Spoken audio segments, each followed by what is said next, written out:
Ne rinim të dy, flinim të dy, edhe shkëputja më duket sikur më dha më solli dhe një smundje në atë kohë, që ishte një smundje që quhet një smundje gjaku, që thonë është smundje e dashurisë, momenti kur të shkëputet dashuria. Ka dedikuar gjithë jetën për mua, dhe unë s'ka fjalë, domethënë si mund ta falenderoj. Nuk kam fjalë.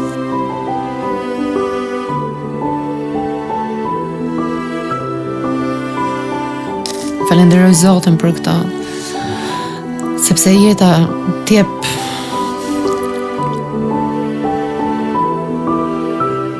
dhe do shkojmë në disa rrugica të jetës tënde, nga Shqipëria në malet e Veriut, e pastaj në liçenet e Lurës, e më tutje në bregun shqiptar, por dhe pak në rrugicat e pashtruara të Toskanës, ku ti kalon një pjesë të madhe të jetës tënde personale dhe romantike. Për 11 vitesh kam një lidhje dhe një marrëdhënie shumë të bukur me një partner italian. Dhe unë mendoj që kam gjetur lumturinë e vërtet, edhe qëndrueshmërinë e vërtet, dhe sigurinë e vërtet, edhe qetësinë e vërtet të shpirtit. A është një zgjidhje drejtë që shumë çifte bëjnë që qëndrojnë në një raport pa dashuri për hir të fëmijës? Fëmia është një bekim, fëmia është dashuri, fëmia është qiell, është parajsë. Cilat janë kauzat e Jolinda Adhamës në Kuvendin e Shqipërisë? Sportistët, me artistët, me të rinjt, me nënat, do të çaj detin për këtë gjë, do shkoj deri në fund të gjitha kauzave të mia dhe nuk ka barierë që më ndalon. Dhe motoja ime është pse jo, ka gjithmonë një zgjidhje për gjithçka. Nëse do ishte një ligj universal, të cilin do të kishe mundësi ta hartoje, hipotetikisht, cili do të ishte ai? Gjatë gjithë jetës time kam ecur me një parim: kur mos e bëj tjetrit atë që nuk do ta bëjnë ty.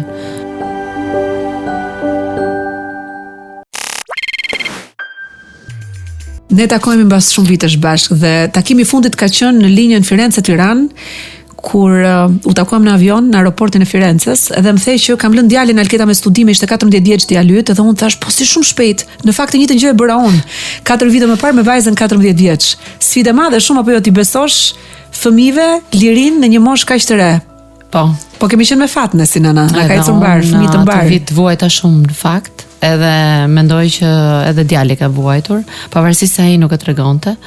Po ajo shkëputja, ndërkohë që ne rinim të dy, flinim të dy, edhe shkëputja më duket sikur më dha më solli dhe një smundje në atë kohë, që ishte një smundje që quhet një smundje gjaku, që thonë është smundje e dashurisë, në momenti kur të shkëputet dashuria, kur të shkëputet ajo gjëja që ti e ke gjithkohës me vete dhe që e do pafund, siç është fëmia. Ti qaje për loteshe kur ndashe në aeroport, kur e lije dhe e rigjeje? Apo ishe e lumtur që i kishte dhënë një mundësi shumë të mirë djalit për të studiuar në një shkollë më të mirë? Unë isha e bindur që po i jepja një mundësi tjetër djalit, me që ashtu erdhën kushtet në fakt. Edhe dia që ishte shumë e vështirë dhe ai shumë i vogël, edhe isha e bindur që ta çoja deri në fund, megjithse në koshiencën time, në mendimet e mia, thosha mos jam duke bërë gabim, mos i dëmtoj shëndetin e tij, shëndetin mendor. Edhe kam qenë gjithkohës me këtë frikë, pavarësisht se nuk e shpreha asnjëherë, edhe përpara tij isha e fortë, e qeshur, edhe i thosha gjithmonë do të më falenderosh një ditë, edhe me sa duket ai më duroi në fakt, e duroi ato vitet e gjimnazit atje, ishte në kolegj. Kolegji ishte shtetëror, shumë i mirë. Se si djali shkoi dhe se si është transformuar për shkak një edukimi fantastik që mori aty dhe një person shumë të rëndësishëm që u gjen në atë moment jetës, do flasim në pjesën e dytë të intervistës.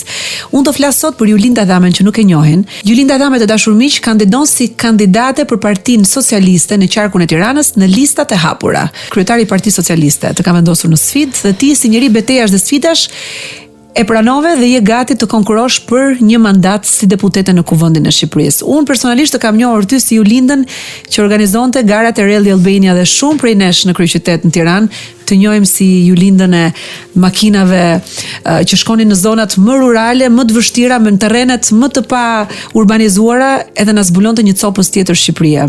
Pastaj të njohim si Jolindën që ka dhënë shumë kontribut në Bashkinë e Tiranës për sa vite, Juli? Për 10 vite. Për 10 vite. Dhe si një mike të jashtëzakonshme për shumë tiranca. Në këtë prag fushat elektorale tentova që të kem edhe një version tjetër të podit politik, bëra një vend dhe një hapësirë këtu sepse mendoj sinqerisht që ti e meriton një vend aty dhe unë do jem shumë e lumtur po të dëgjoj zërin tënd në foltoren e parlamentit sepse je ndryshe, je e guximshme, je një vajzë me një qasje shumë liberale, je një qytetare europiane, je një qytetare e botës madje, jo vetëm e Europës. Edhe ti sjell një copës qytetërim dhe perëndim në këtë vend dhe meriton të kesh një zë aty. Kështu që mirë se ke ardhur në podcast. Mirë se të gjeta dhe faleminderit që ma bëre këtë vend. Podcastin pëlqen shumë edhe të falenderoj. Dua të them që jam e nderuar edhe pse kryetari i Partisë Socialiste më vuri në këtë sfidë. Jam e nderuar që jam pjesë e kësaj gare, që është me thënë të drejtën gara më e fortë ndër të gjithë këto vite sepse bëhet fjalë për mandatin e 4 të Partisë Socialiste dhe bëhet fjalë për një mandat shumë të rëndësishëm për Shqipërinë, për atë që e çon në Bashkimin Evropian, që e bën pjesë të Europës. Juli, përpara se të fillojmë në intervistën dhe bisedën tonë që e di që do jetë shumë interesante, do shkojmë në disa rrugica të jetës tënde, nga Shqipëria në malet e Veriut e pastaj në liçenet e Lurës e më tutje në bregun shqiptar, por dhe pak në rrugicat e pashtruara të Toskanës ku ti kalon një pjesë të madhe të jetës tënde personale dhe romantike. Të bëjmë një telefonat tani. Doja të kërkoja. Djali yt është 21 vjeç tani? 20 për 21. Shumë mirë. Ai ka të drejtën e votës për herë të parë dhe do votoj. Tani do t'i bësh një telefonat dhe do t'i thuash, jam me një vajzë si quhet Alketa, më njeh ai mua? Patjetër që ti. Më njeh. Do t'i thuash, më ka pyetur, çfarë do t'i thuash? Thot Alketa, shokëve të tu, pse duhet ta votojnë mamin tënd? Të bëj pak fushat elektorale i mes miq, mirë do ishte. Atëherë ai është i smur sot. Edhe ka qenë me 38, megjithatë unë afroj pak telefonin ke mikrofonin. Geri, si e? Ja, kështu si pa që. Tani, jam në podcast Inspire me Alketa Vesiun. Edhe po pyet nëse ti po bën fushat për mua. Këtë nuk ja kam thënë, kështu që duaj që ta thuash ti. Vetëm sot jo se kam qenë pa qef, po këto ditë të tjera po. Sa i mirë, këto ditë kam qenë i smurtë dhe s'kam bërë fushat elektorale dhe ditë të tjera. Po ndërkohë se ti voton për herë të parë dhe voton mua, domethënë voton për herë të parë në zgjedhje për qeverinë. Geri, pyetja është kjo, dëgjoj pak Alketën me vëmendje. Nëse do të duhet të bëje fushat elektorale për mamin tënd, çfarë do t'i thoje të gjithë gjeneratës të rinjve që kanë mundësinë të votojnë sot? Pse duhet ta votojnë ju lindën? Duhet ta votojnë ju lindën sepse ka bërë domethënë gjithmonë për rinin, për sportin, për artistën, po sidomos për rinin. Edhe i ka ndihmuar gjithmonë. Edhe për këtë duhet ta votojnë. Dëgjoj, çfarë do t'i thoje mamit një falënderim për gjithë jetën që të ka dedikuar ty dhe të ka rritur ashtu e vetme si një hero mother, si një mama hero. Më pëlqejnë shumë mamat heroina mua. Kam shumë dëshirë çdo mama është heroinë, po sidomos mamat që janë single moms. Janë pak më tepër. Kam shumë dëshirë që publikisht i thuash 2 fjalë mamit tënd sot ke rastin. Ka dedikuar gjithë jetën për mua dhe unë s'ka fjalë domethënë si mund ta falenderoj. Nuk kam fjalë. X na bëre për qartë tani, ylli vogël. Shumë faleminderit. Një djalë i mirë. Ku ka gjë më të bukur se të rrisësh një djalë të mirë? Edhe kjo falenderoj Zotin për këtë. Sepse jeta t'jep si mundësi, po t'jep edhe pa mundësi. Edhe vështirësi. Edhe falenderoj Zotin që ai është bërë mirë, edhe ka shëndet, edhe po shkon rrugë drejt.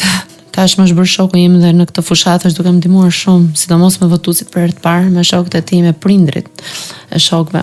Pse e largove djalin nga Shqipëria? Pse doje që ai të studionte jashtë? Prej 11 vitesh kam një lidhje dhe një marrëdhënie shumë të bukur me një partner italian që solli edhe një ndryshim shumë të madh në jetën time. Fillova të mendoj edhe të isha midis Shqipërisë dhe Italisë me mendje dhe me zemër, po me fizik që të kohës në Shqipëri. Edhe në atë dilemën që duhet të shkoj dhe të bashkangjitem dashurisë apo të ri këtu të punoj, të vazhdoj të punoj se kam akoma për të dhënë edhe kjo dëshira këtu ishte shumë e madhe për të ndërtuar në Shqipëri.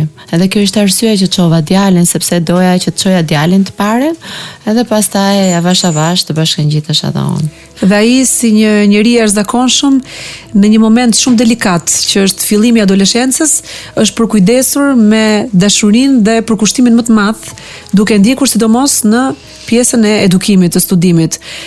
Pastaj djali mendon se do u kthye në Shqipëri, se graviteti i tokës tu ishte më i madh, me gjithë bukuritë e Italisë, ai tha vendi im është Shqipëri sipërkas apo jo. Po djali është njësoj, më ngjan shumë te pjesa te ajo që sa i dashurim këtë vend, edhe sa shumë duhet t'japim, edhe sa atë që marrim është vetëm ai shpërblimi i buzëqeshjes që jep çdo fytyrë kur ti ndihmon ose falënderimi që është jashtëzakonshëm nga njerëz që ti aty afër tyre për të bërë mirë. Po gjithashtu duke parë transformimin e Shqipërisë, duke qenë pjesë e transformimit të Tiranës, edhe për mua këto janë fjalë zemre dhe këto janë ndjenjë vërtetë dhe i them pa i lexuar diku, thjesht në zemrën time. Si është jetosh një raport dashurie në distancë për 11 vite? Ti më the që funksionon shkëlqyshëm Alketa me gjithë vështirësitë e veta, po unë vendin e kam këtu dhe nëse fiton një vend në Parlamentin e Shqipërisë, çfarë do ndodhi? Se do të kesh një detyrim shumë të madh publik. Do vi këtu ai partneri, do ta tërheqim këtu në Shqipëri, dhe Shqipëria është një vend i mirë për të jetuar. Të vi ai tani çdo fundjavë, me që ti e bëre për 11 vite këtë. Unë e bëra për shumë vite, po dhe ai vinte këtu. Edhe ai ka bërë për Tiranën, për Shqipërinë njësoj si mua. Më ka ndihmuar shumë në punën time. Kemi një marrëdhënie në distancë, me sa duket na përshtatet për punët që kemi. Ai ka një punë shumë të mirë atje. Unë i kam kushtuar jetën time në Shqipërisë dhe jam këtu dhe do vazhdoj të jem këtu nëse marr mandatin sigurisht dhe jam e bindur, kemi biseduar edhe me partnerin, me Davidin, që ai do vi këtu. Do më thuash cila është pjesa më e bukur e jetës tuaj romantike në Toskana? Firenca është vendi ku kanë lindur 2 fëmijët e mi dhe është për mua qyteti më i bukur i botës. Edhe për këtë shkak, por jo vetëm, për artin, për kulturën, për natyrën, për traditat, për gastronominë e të tjerë lista shumë e gjatë. Edhe për ato rrugët e bardha. Do të pyesja, rrugët e bardha që çojnë në për ato zonat rurale të pjesës Toskanës ose të Firencës, që unë mendoj që nuk duhen shtruar dhe këtu në Shqipëri rrugët që të çojnë nëpër fshatra, edhe jam kundër kësaj, edhe duhet jenë ato rrugë të bardha që ti e dëgjon atë zhurmën e makinës kurresa që bën zhurma zhavorit, shumë e bukur. Edhe je afër edhe qytetit, po je afër edhe fshatit, edhe nuk duhet ndryshojë ajo tradita e fshatit, edhe mendoj që kështu duhet jetë edhe në Shqipëri. Edhe ti je një vajzë që në rininë tënde të hershme, me atë zhurmë ke jetuar, ajo ka qenë muzika e jetës, lëvizjes, adrenalinës, sepse me makinat e Rally Albania keni shkuar kudo ku ka patur rrugë të pashtruara që bënin zhurmë. Po ishte zhurmë jetë, rrugë me gropa, rrugë me balt, edhe për mua ajo balta është vërtet më mbëlqen mjaltë. Në fakt, edhe është shumë e dashur, ajo era e barit, ajo era e fshatit, për mua janë shumë të dashur edhe unë nuk jetoj dot pa ato, dhe kjo është një arsye që unë jam këtu në këtë vend. Tani si ja bëni që një pjesë e mirë e këtyre rrugëve janë urbanizuar? Çfarë bën juve tani, gjeni rrugë të tjera? Atëherë unë jam mërzitur shumë për këtë gjë, sepse rrugët po shkojnë aty ku nuk ishte përpara rrugë, edhe ishin rrugë mali, ishin rrugë të makinave të druve që shkonin, rrugë kështu shtigje të vogla, por duhet i shohin njerëzit, duhet arinder atje. Ju tani shkoni përsëri dhe më lart, edhe më larg, sfidoheni. Ne shkojmë më lart edhe rruga që bëjmë është akoma më e rrezikshme, sepse shkojmë shumë lart dhe shumë e thepisur. Megjithatë kjo e bën dhe më interesante. Edhe kështu kemi zbuluar rrugë të reja dhe për garën, dhe pse për garat tona, dhe pse kanë kaluar 21 vite, ne gjejmë rrugë të reja në Shqipëri. Cilat janë zonat më të bukura që kanë parë sytë tu? Atje ku ne të tjerët nuk deportojmë dot me makina normale. Po gjithë zona lindore e Shqipërisë, nga Peshkopia deri në Korç. Pastaj gjithë pjesa e veriut që është malësia e Pukës, edhe gjithë lugina e Valbonës. Por aman kemi Ersek, kemi Gramsh, kemi gjithë rrugën që bashkon nga Malja, Gramshin, Ersekën, gjithashtu edhe Pogradec e Korç. Janë vende të mrekullueshme, jugu gjithashtu, po unë jam më e dashuruar me malet, edhe me lumente, me liqenet, sidomos. Ja dhe dashurim për Shqipërinë dhe pikërisht zhurmën e këtyre rrugëve të pashtruara djalit tënd, i cili ishte shumë i vogël kur ti dhe babai u ndat. Morët këtë vendim dhe djali jetoi dhe u rit nga ty. Djali ka jetuar me ty praktikisht, edhe kur ti punoje dhe kur kthehesha për ato pak orë që mbeteshin në shtëpi, edhe është mësuar me këtë shpirtin e aventurës. Edhe merre gjithkohës me veten makinë, që i vogël që me karrocë Elia nga mbrapa, unë i jepja vetë makinës, kam pas një foristrat të modifikuar me goma shumë të mbaja, ja kaq. Djali në karsit pas, edhe mami shofere në makinë. Po, nuk ka pasur atëre nga këto karige të përshtatshme për Forestrada, sidomos Lia nga mbrapa se dile sajoja vetë në litar.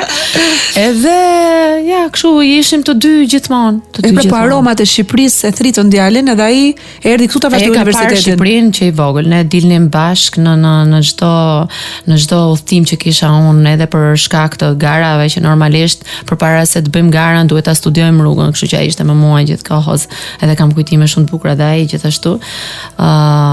Dhe i ka jetuar me mua, e ka ndjer erën e Shqipërisë, e luleve, e pemëve, e lumenve, liçeneve, e barit, e vesës sidomos.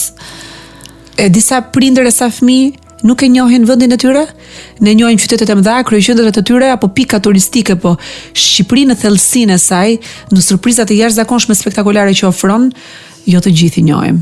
Edhe fëmijët e mi do kisha shumë dëshirë që të bënin një guid nga veriu në jug për disa ditë jetës tyre për ta njohur në thellësi këtë vend. Un kam qenë shumë e rem, kujtohet 20 vjeç Malsinë e Pukës, është një nga luginat më të mrekullueshme që kam parë. Kemi bërë një barbecue aty, kemi qenë një grup të rinj dhe ka qenë kohë zgjedhjesh, quhej Rock the Vote televizja.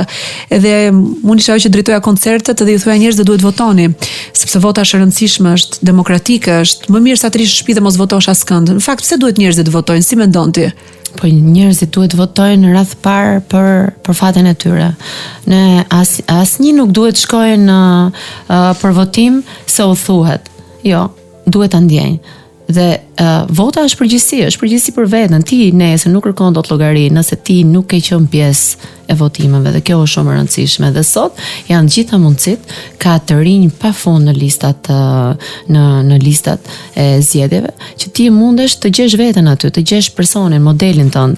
Dhe ka ikur koha që duhet votojmë familjarisht, apo duhet votojmë ç'a voton babai, apo ç'a voton fisi, apo ç'a voton shoqëria. Jo, secili do i shohë, do i studiojë njerëzit, sot kanë mundësi dhe nëpërmjet rrjeteve sociale, po dhe nëpërmjet podcasteve, me qëllime që të njohë secilin, ta shohë çfarë ka bërë, të di çfarë përfaqëson dhe ku e ndjen veten. Ne në listat e PS-s kemi kandidat nga 20 vjeç edhe deri te moshat e tjera. Kështu që çdo kush, edhe të rinj, mund ta gjejmë veten aty. Cilat janë kauzat e Jolinda Adamës në Kuvendin e Shqipërisë? Kauzat që mbroj unë në këtë fushat janë të lidhura me sportistët, me artistët, me të rinjt, me nënat, me fëmijë, që me burra pa burra përsëri ndonjëherë janë vetëm dhe ja dalin vetëm. Dhe gjithashtu duke lidhur me Rell Albene, që është një nga garat më të rëndësishme, jo vetëm të jetës time, por dhe të shumë njerëzve komunitetin që na përfaqëson, edhe për më tepër që promovon Shqipërinë në çdo cep nga veriu në jug, për turizmin dhe për mjedisin, sidomos pse është i rëndësishëm mjedisi, sepse pa mjedis nuk ka turizëm, pa pastërti nuk ka turizëm. Edhe këto janë kauzat e mia që unë mbroj fort, janë kauzat që unë di si bëhen, sepse kam punuar për to. Dhe nuk vi dhe nuk mbroj kauza që nuk e kam iden, por vi nga tereni, vi nga një punë kaq vite që di ta bëj punën në të gjitha këto sektor. Edhe unë do të shkoj fort kësaj gjëje, sidomos për ligjin e sponsorizimit, që është shumë i rëndësishëm për gjithë sportistët, klubet, shoqatat sportive, federatat, por dhe artistët, ata që duket sikur lypin gjithkohës për treguar artin, për treguar sportin e tyre, për të bërë ato që na kënaqë shpirtin, për shembull në rastin e muzikantëve, në rastin e këngëtarëve, theme sa bukur, por nga ana tjetër këta njerëz kanë nevojë për mbështetje, sepse duhet lypin gjithkohës, edhe duhet japim dinjitet. Do të çaj detin për këtë gjë, do shkoj deri në fund të gjitha kauzave të mia dhe nuk ka barierë që më ndalon. Dhe motoja ime është pse jo. Ka gjithmonë një zgjidhje për gjithçka. Gjithashtu për sa i përket turizmi nuk e shoh të ndarë nga mjedisi, sepse pa mjedis nuk ka turizëm. Nuk ka turizëm duke parë ato rrugët pis. që të hostim të gjithë turistët edhe njerëzit tuam, kemi turist, por nga ana tjetër duhet të tregojmë sa të pastër jemi. Pastërtia është e lidhur me edukatën, është e lidhur me kulturën tonë dhe nuk jemi vetëm të bukur, jemi edhe të pastër, e themi gjithmonë.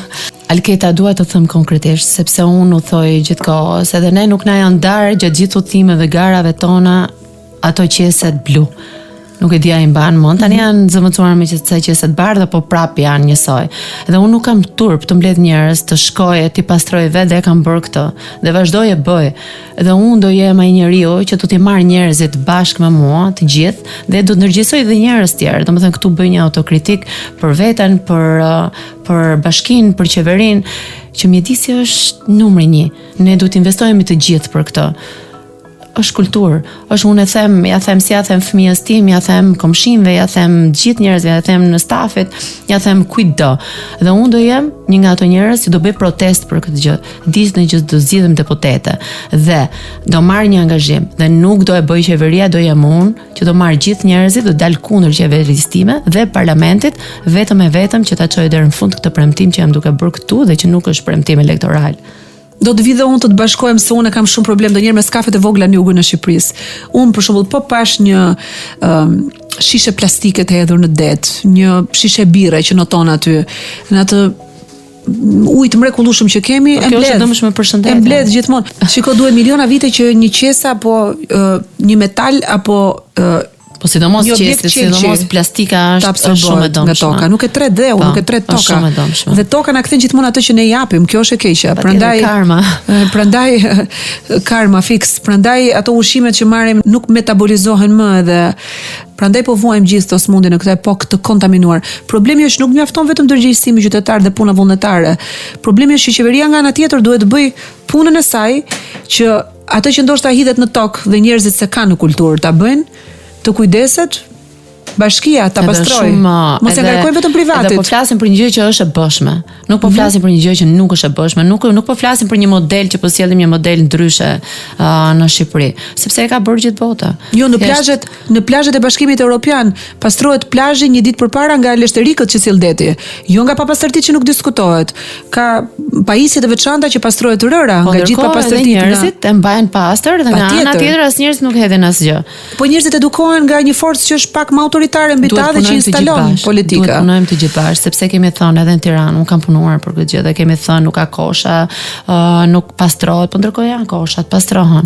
Atëherë për shembull shumë dyqane, shumë biznese, ato kartona duhet i palosen dhe të çojnë në vendin e duhur, jo të hedhin dhe të mbi mbushin koshat dhe kështu ato bëhen të mbi mbushura dhe ndërkohë qytetarët nuk hedhin dot mbeturinë. Domethënë ka mënyra dhe po të punojmë gjithë bashkë dalim, por duhet kuptojmë që ajo që mbjellim sot do e korrim nesër. Ne mendojmë që jetojmë vetëm ne, po fëmijët tanë, po një pritanë në vestat tona, kështu që duhet mendojmë pak më gjatë se vetja jonë. Juli, ti u ndave kur ishe shumë e re dhe ishe një single mom rebele.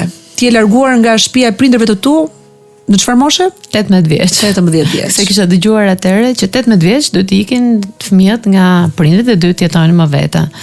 Dhe ti doje të provoj vetës që mund të ishe e pavarur, që ta përballoj jetën në gjithë rollercoasterin e saj, në malet ruse, në gjithë vështirësitë vetëm.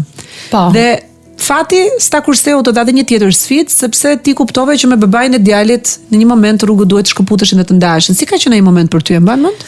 Ai moment djali ishte 1 vjeç.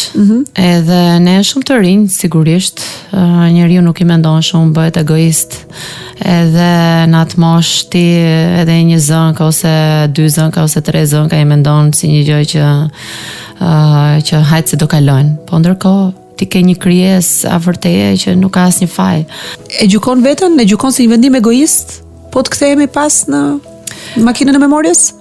Ai vendimi ishte i vështirë, por ishte vendimi i dur, me sa duket gjithë kësaj kohe që ka kaluar edhe tashmun.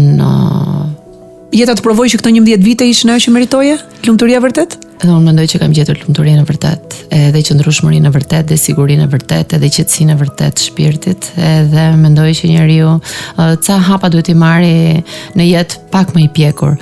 Edhe megjithatë, Unë kam një fëmijë edhe ne kemi një fëmijë me babain e Gerit, që jemi të lumtur të dy, edhe sot jemi shok, edhe më vjen mirë për djalin që e njofti babain mbas kaq vitesh.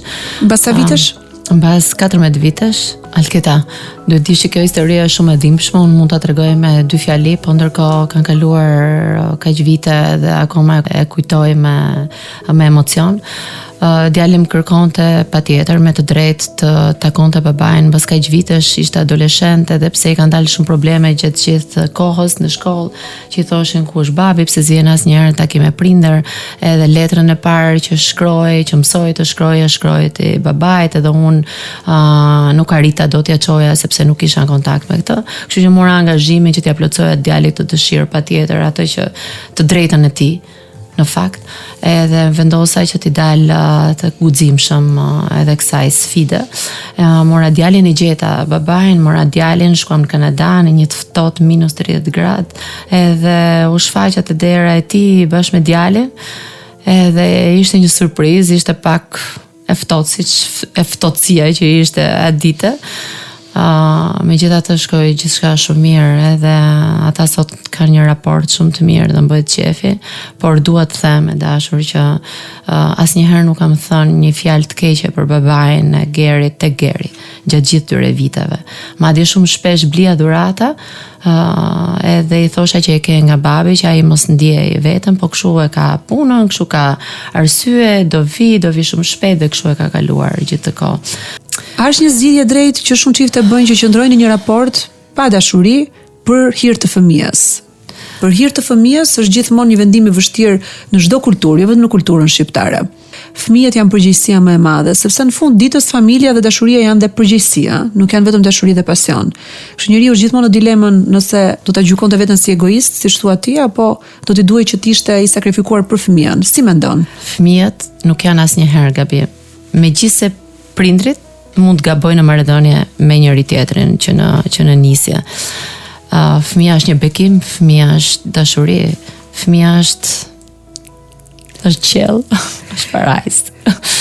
Ti ishe një grua që kishte marrë plagët e jetës me vete kur njohë Davidin. Si erdhi në jetën tënde dhe si ndodhi kjo rilindja?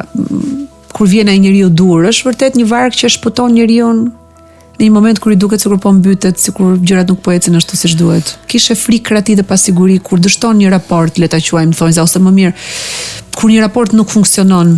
Si qasesh ndaj një raporti tjetër që të vjen? Ishe ti një grua që doje të imbarkoheshe në këtë udhtim apo? Unë nuk jam një njeri që qaj, as që qaham. Edhe kur ndodhin probleme tilla apo sfida tilla që edhe dështon, nuk dorëzohem.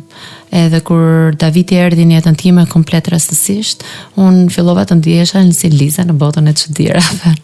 Ishte një botë tjetër për mua, megjithëse unë jam lindur rritur në Tiranë, kam bërë shumë udhëtime, kam bërë si në Shqipëri, si jashtë Shqipërisë, kam pas jetën shumë të bukur.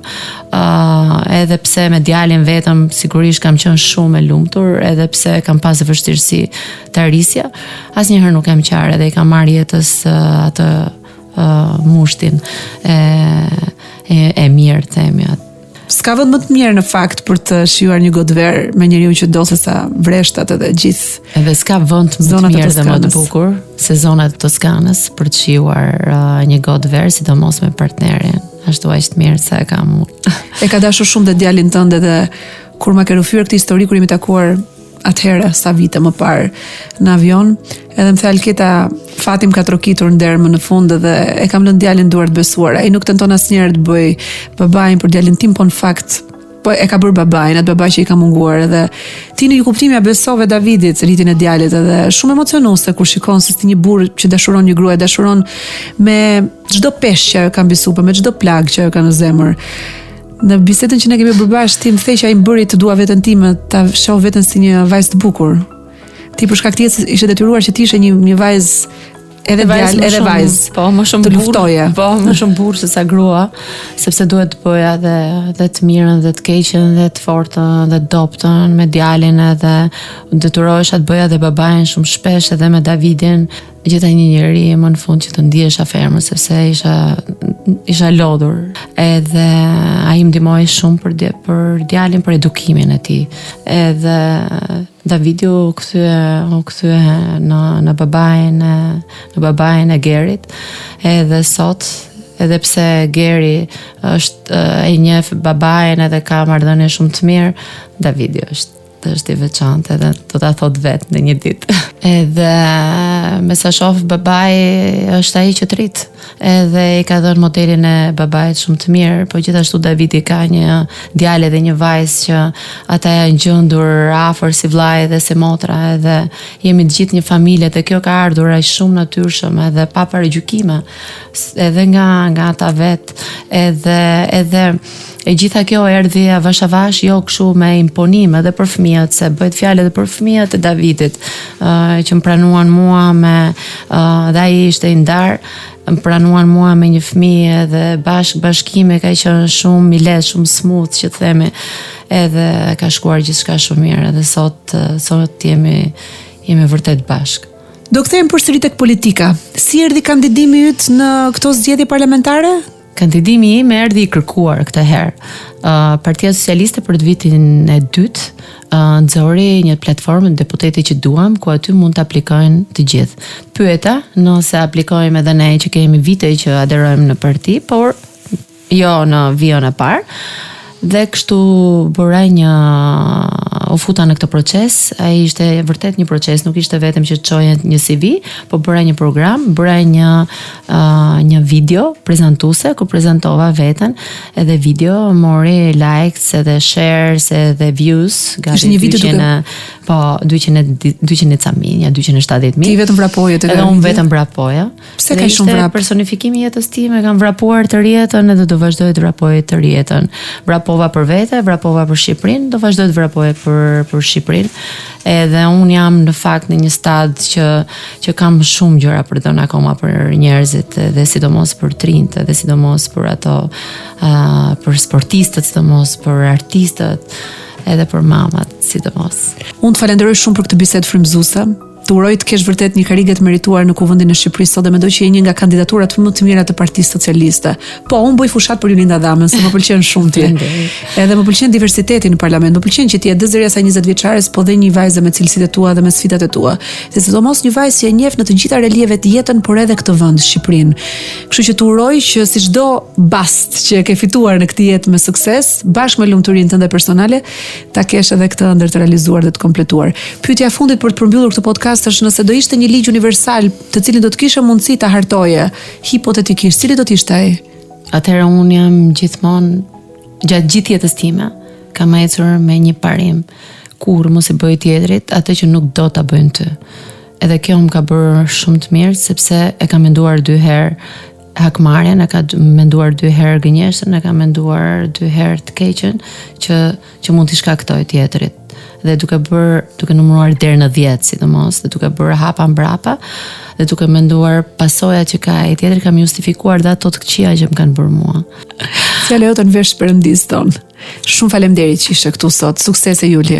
Është shumë e mirë dhe sinqerisht këtë që e bën shumë të bukur.